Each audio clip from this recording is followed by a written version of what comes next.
Hello नमस्कार है दोस्तों, अपने यूट्यूब चैनल जियो स्टडी में एक बार फिर से आपका तहे दिल से स्वागत करते हैं। आज अपन एक अच्छे से टॉपिक है, एक अच्छा टॉपिक है, समुद्री विज्ञान से संबंधित है। उस टॉपिक की चर्चा करेंगे। उससे संबंधित एक टॉपिक है जिसका नाम है लवणता। समुद्रों में पाई जाने वाली लवणता, उस लवणता के बारे में अपन चर्चा करेंगे। ठीक है। कुछ ऐसे विद्वान हैं जो कहते हैं कि महासागरों का कोई महत्व नहीं है। ये बात सत्य है, मैं फेंक नहीं रहा हूँ, इसको ऐसे नहीं समझे कि ये फेंक रहा है। कुछ विद्वान ऐसे मानते हैं कि समुद्र बड़े हैं तो क्या है, बड़े रहने दीजिए उनको, उनका कोई महत्व नहीं है, क्योंकि उसमें अपार जल का भंडार पाया जाता है। लेकिन वो जल किसी काम का नहीं है, खारा जल है, तो वो बड़े हैं तो क्या फ़ायदा उनका। मेरी दृष्टि से देखिए, जल है समुद्रों में जो खारा जल है, अगर वो ऐसा मानते हैं कि जल अपने पीने की ही आपूर्ति करते हैं तो उनका कहना सत्य है कि जल किसी काम का नहीं। लेकिन आपने देखा होगा, जल अपन प्रयोग में लेते हैं, पीने के काम में नहीं लेते हैं। पृथ्वी पर जितने भी समुद्री जीव है, अन्य जीव है, जंतु है, पेड़ पौधे हैं, वनस्पति है, मनुष्य है, प्राणी हैं, ठीक है, जितने भी उद्योग धंधे हैं, वो पानी के बिना नहीं चलते हैं, पानी पर निर्भर, जल पर निर्भर रहते हैं। तो वो जल आया कहाँ से? वो जल आया है समुद्रों के माध्यम से ही। अपने पास मीठा पीने योग्य जल, प्रयोग लेने योग्य जल पहुँचा है अपने पास। कैसे? वाष्पीकरण होता है तो वो धरातल के अंदर भूमिगत जल है, उसका तो होता नहीं। समुद्र में खारा जल है, उसी का ही वाष्पीकरण होता है, उसी से संघनित होकर आर्द्रता के कारण बारिश होती है। वही बारिश का पानी जल के माध्यम से, नदियों के माध्यम से बहकर समुद्र में चला जाता है। ये एक जल चक्कर चलता रहता है। अपने को जो जल होता है, जो मिलता है समुद्रों से ही, वाष्पीकरण के द्वारा बारिश के माध्यम से अपने को मिलता है, वही जल भूमिगत में चला जाता है। तो उनका ये कथन जो था वो सत्य नहीं है। ठीक है, तो आइए चलते हैं अपने टॉपिक की तरफ। लवणता। लवणता का मतलब ये नहीं कि समुद्र के अंदर नमक है, वो ही लवणता कहलाती है। समुद्र के अंदर छोटे से लेकर बड़े से कंकड़ पत्थर, हीरा मोती, जवाहरात, सोडियम क्लोराइड, मैग्नीशियम क्लोराइड, जितने भी ये तत्व पाए जाते हैं, पदार्थ पाए जाते हैं, वो सभी लवणता कहलाते हैं। उन सबको लवणता में सम्मिलित किया जाता है। ठीक है, तो लवणता की सामान्य परिभाषा क्या है? समुद्र के अंदर महासागरीय जल के भार और महासागरीय जल में घुले हुए जैविक और अजैविक जो पदार्थ होते हैं, उनका जो अनुपात पाया जाता है, उसको ही कहा जाता है उसको ही कहा जाता है लवणता कहा जाता है। तो इसकी मैं एक परिभाषा, सामान्य सी परिभाषा मैं लिख देता हूँ यहाँ पे। ठीक है, परिभाषा सागरीय जल में या सागरीय जल में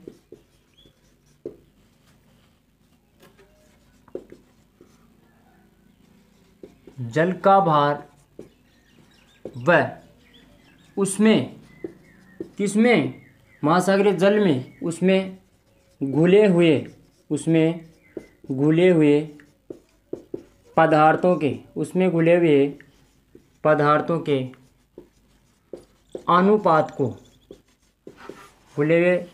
अनुपात को लवणता कहते हैं। क्या कहते हैं? लवणता कहते हैं। कह सकते हैं समुद्र में घुले हुए नमक की मात्रा को ही क्या कहते हैं? लवणता या खारापन कहा जाता है। ठीक है, जल क्या है?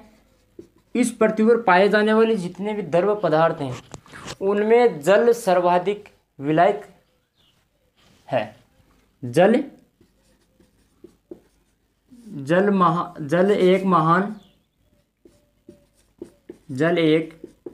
महान या सार्वभौमिक विलायक है। क्या है? सार्वभौमिक विलायक है, जिसके कारण इस जल के अंदर, समुद्री जल के अंदर अनेक प्रकार के जैविक और अजैविक पदार्थ मिलकर नमक का निर्माण करते हैं। ठीक है, जिसके कारण किसके कारण, इस विलायक के कारण, जिसके कारण जैविक व अजैविक पदार्थ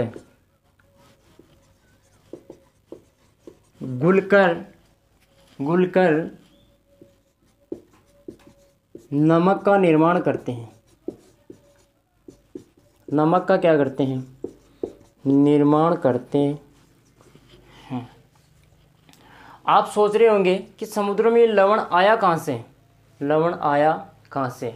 इसका लवण का प्रमुख स्रोत क्या है? पृथ्वी ही है अपनी, यहीं से तो प्राप्त हुआ है। ऐसा तो नहीं आसमान से टपका है या समुद्र में ही पैदा हुआ है, ऐसा कुछ नहीं है।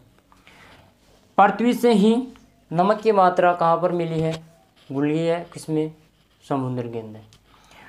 ऐसा माना जाता है जब पृथ्वी का निर्माण हो रहा था, विकसित हो रही थी, तब इस पृथ्वी की सतह पर परत पर लवणीय मात्रा ज़्यादा थी। जो लवणीय पदार्थ थे वो अधिक मात्रा में थे। उन पदार्थों का सेवा और उनके छोटे छोटे कण बने और वर्षा के जल के माध्यम से वो बहकर कहाँ चले गए, समुद्रों में चले गए, जिसके कारण समुद्र में क्या है, लवणता की मात्रा बढ़ती गई। माना ऐसा जाता है कि समुद्र में इतनी लवणता है, 1 किलोग्राम समुद्री जल में 4.10 करोड़ टन लवण पाया जाता है। 1 किलोग्राम 1 घन किलोमीटर, 1 घन, ऐसा कर देता हूँ मैं, शॉर्ट में लिख देता हूँ क्यूब। 1 घन किलोमीटर में समुद्री जल में 4.10 करोड़ टन नमक पाया जाता है। इसका मतलब है 1 घन किलोमीटर का मतलब है समुद्री जल के अंदर यह है 1 किलोमीटर गहरा, 1 किलोमीटर चौड़ाई, 1 किलोमीटर लंबाई। ठीक है, इसमें जितना जल पाया जाता है उसके अंदर 4.10 करोड़ टन नमक पाया जाता है। ठीक है,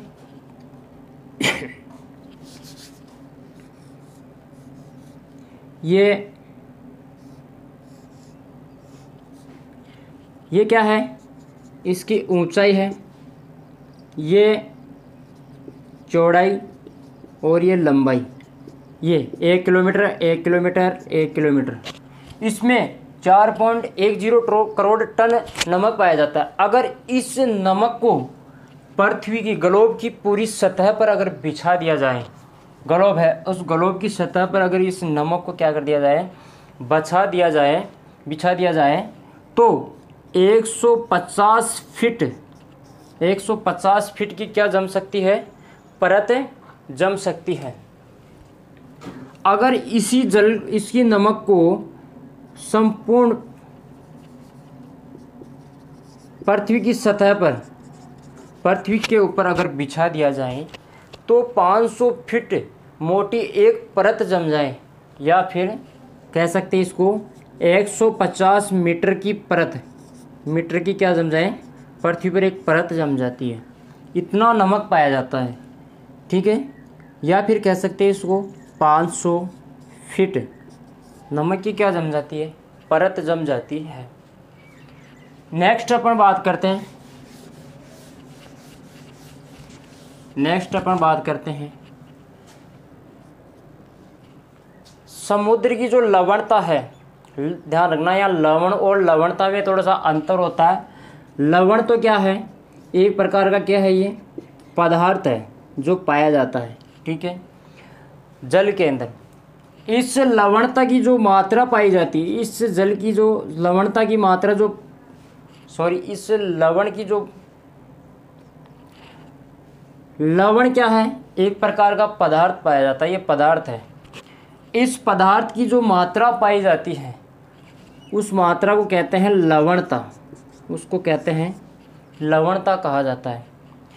इस लवणता की मात्रा को हमेशा ग्राम में मापा जाता है, ग्राम इकाई में मापा जाता है। कैसे?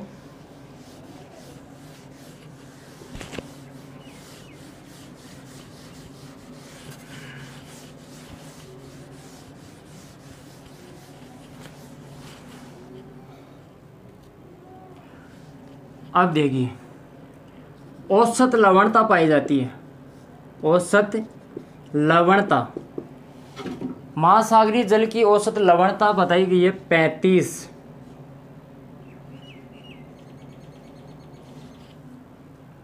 ग्राम। समुद्रों में लवणता समान मात्रा में नहीं पाई जाती है, कहाँ लवणता ज़्यादा पाई जाती है तो कहाँ कम पाई जाती है, कहाँ, लेकिन किसी में 33% पाई जाती है तो किसी में 37%, 33 से 37% के मध्य पाई जाती है लवणता समुद्रों में। लेकिन जब एवरेज निकाला गया तो 35 ग्राम प्रति हजार जल में। ठीक है, कैसे मापा जाता है? प्रति हजार ग्राम जल में नमक की मात्रा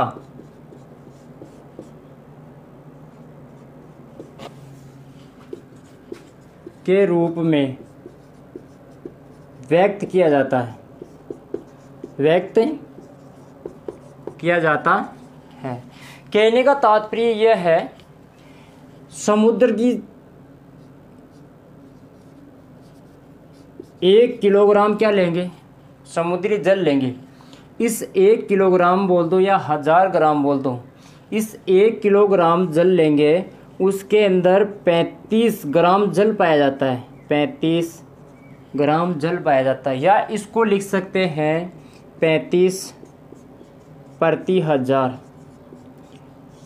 यहाँ ये चिन्ह होता है प्रतिशत का, 2 जीरो होती है प्रतिशत।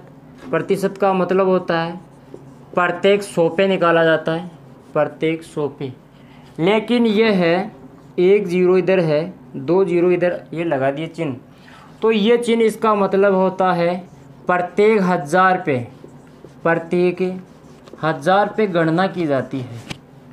जल में जो लवणता की मात्रा है प्रत्येक 1000 ग्राम जल में निकाली जाती है उसके ऊपर। ठीक है, कहने का तात्पर्य है अगर 1000 ग्राम जल लेंगे, उस जल में क्या है, लवणता की जो मात्रा पाई जाएगी वो 35 ग्राम पाई जाएगी औसत रूप से।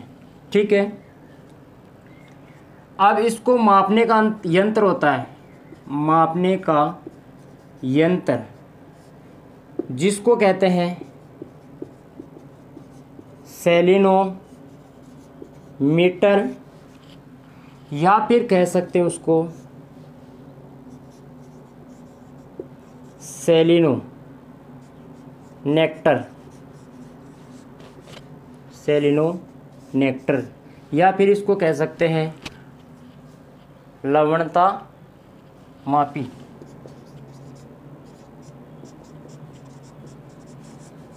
लवणता मापी यंत्र, इसके माध्यम से इसको क्या किया जाता है, मापा जाता है।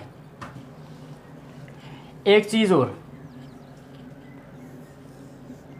इसको एग्जामिन अगर थोड़ा सा दिमाग लगा ले वो, तो इसको प्रतिशत में भी पूछ सकता है। ये तो प्रत्येक 1000 पे है, 3 जीरो 3000 में, तो 1 जीरो इधर, डबल जीरो इधर, ये चिन्ह होता है, इसमें मापा जाता है, हमेशा ध्यान रखना। अब इसको प्रतिशत में पूछ लिया जाए तो इसको कैसे करेंगे व्यक्त, प्रतिशत में बताइए, अगर आपको आता है तो आप मुझे बताएं प्रतिशत में इसको कैसे मापा जाता है।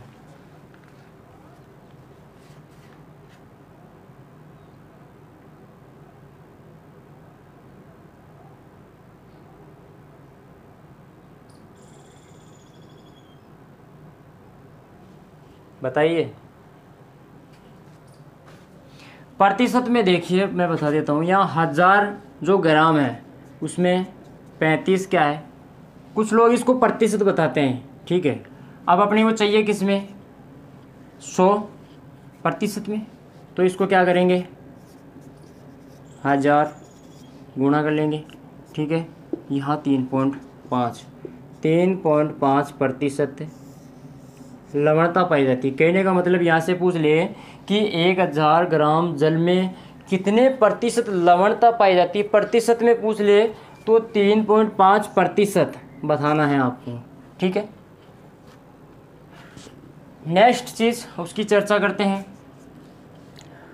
समान लवणता वाले स्थानों को मिलाने वाली रेखा को समलवण रेखा कहते हैं, समलवण रेखा कहते हैं। दो स्थानों पर समुद्री जल के अंदर दो समान लवणता वाले स्थानों को मिलाने वाली जो रेखा होती है, जैसे समवर्षा रेखा, समदाब रेखा होती है, उसके समान इसको क्या कहते हैं, समलवण रेखा कहा जाता है।